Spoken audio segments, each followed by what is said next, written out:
ప్రజలకి నమస్కారం. నా పేరు కుంజా సంతోష్.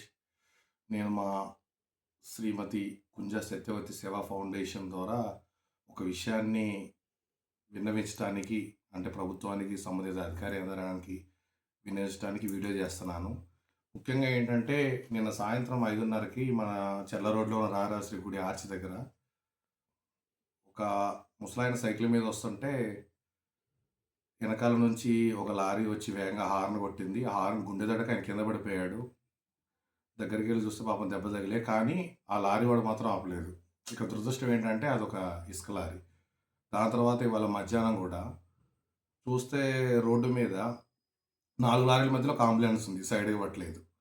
ఇప్పుడు ఈ మొత్తం విషయాన్ని మీకు అర్థమవుతుంది. ప్రాబ్లమ్ ఏంటంటే ఇసుక లారీలు.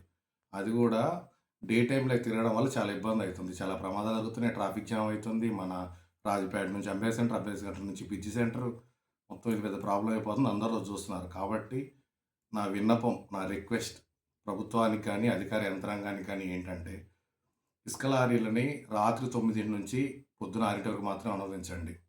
మిగతా టైంలో సిటీ బయట, అంటే మన భద్రాచలం పట్టణం బయటే పార్కింగ్ పెట్టండి. తర్వాత అనుమతించండి. ఎందుకంటే చాలా ఇబ్బంది అవుతుంది. చాలామంది చెప్తున్నారు. అది బయట కూడా చూస్తున్నారు. ఇది చాలా యాక్చువల్‌గా ఇప్పుడు బాగా ట్రెండింగ్ ఉన్న విషయం భద్రాచలంలో మీరందరూ చూస్తున్నారు కాబట్టి దయచేసి ఈ విషయాన్ని అన్యథగా భావించకుండా మీరు కొంచెం ఎవరి వల్ల అయితే వాళ్ళ వల్ల చేసి ఈ విషయాన్ని పరిష్కరిస్తారని కోరుకుంటున్నాం. Thank you.